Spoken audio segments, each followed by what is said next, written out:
Alright, this week we're going over the Eastern European Revolution of 1989, and the main question is, what does it take? What events took place in order for this revolution to happen and for the fall of communism to essentially begin? So the reading we're going over is by Tamir Kiran. It's pages 7 through 25 in the reading. The title is Now or Never, the Element of Surprise in the Eastern European Revolution of 1989, and it was published by Cambridge University. Now, the biggest question is, what is a revolution? By definition, a revolution is a mass-supported seizure of political power. Now, according to Theta Skocpol, social revolutions are simply the product of structural and social conditions.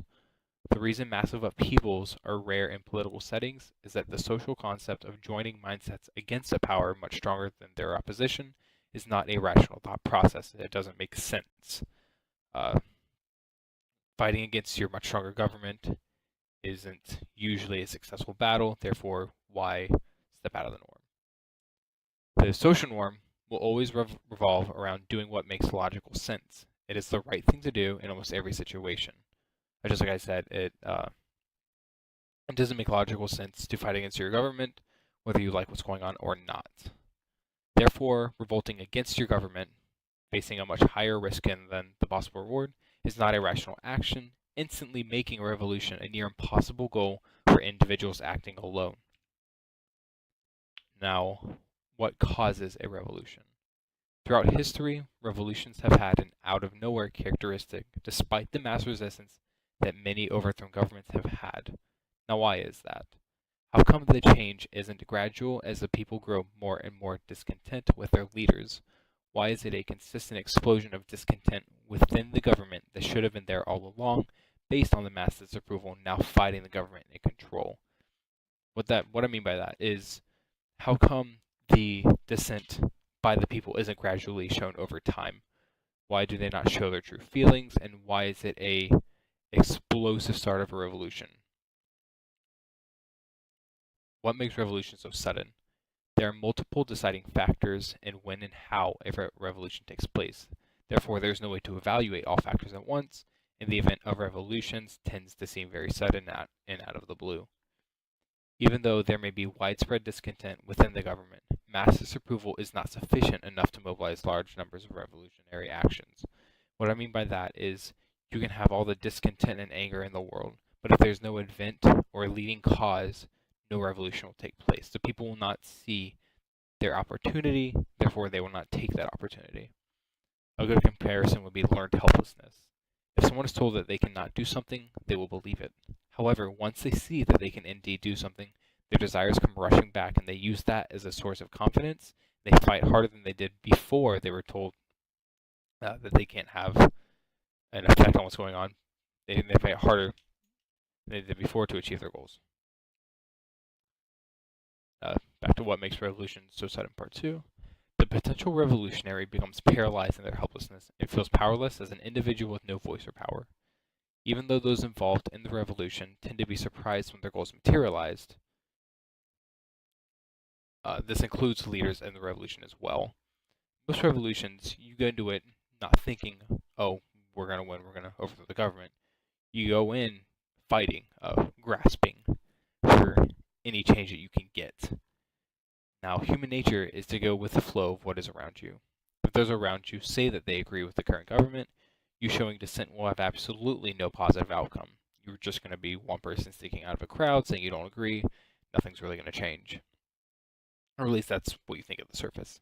However, once a single individual shows their dissent, others who feel that same way may feel inclined to do the same, creating a chain reaction with exponential growth as more and more individuals feel safe to express their thoughts and opinions. That means that it takes one person, a catalyst, so to speak, to start that. One person to say, you know what, actually, I don't agree. And many people around them could be thinking the same thing, but afraid to speak up, or they could think that if they spoke up, nothing would change. Their thoughts wouldn't be heard. But then as they, as a group, speak out against the government and control, they realize that they have a say, they have the power, they are the people of the government. Now, did the Europeans even think the revolution was coming? Václav Havel, the president of Czechoslovakia from 1989 to 1992, which was right at the fall of communism, stated that a year before the revolutions in 1988, he would have never guessed the Communist Party would fall in the following year. That goes back to the previous slide where even those involved in the revolution tend to be surprised when their goals materialize, and this includes leaders. It was later stated in the same reading that even months before the fall, very little actions had taken place. Very little indications or hints had shown that the communist government would truly fall. Complete reform would take place. As we have discussed, given the nature of revolutions, there is no telling when it will happen. We can examine the citizens' unrest, we can visibly see the riots and protests, but there is no telling when that breaking point will be reached. It takes a single event for the people to reach that threshold, which is a perfect word to describe that, in which revolution takes place. Up until then, things could get worse or better without any indication as to when the revolution would take place. It takes the people reaching that breaking point and then something starting that, reaching that threshold. Again, it goes back to voicing as much dissent as you want, but until a riot takes place and thousands are killed, or something that triggers the people's reaction to overthrow the government, nothing will change. Nothing will happen. A good line that comes from this entire reading in general kind of sums it all up is stay true to your beliefs no matter what those around you think. And I say that because in the end you don't know what those around you are thinking. It's what they needed. They needed to speak out despite what they thought others thought, because everyone's kind of hiding and slowly becoming content, or showing they were becoming content with the government, when in reality all the Eastern European countries were fighting for a change, for the voice to be heard.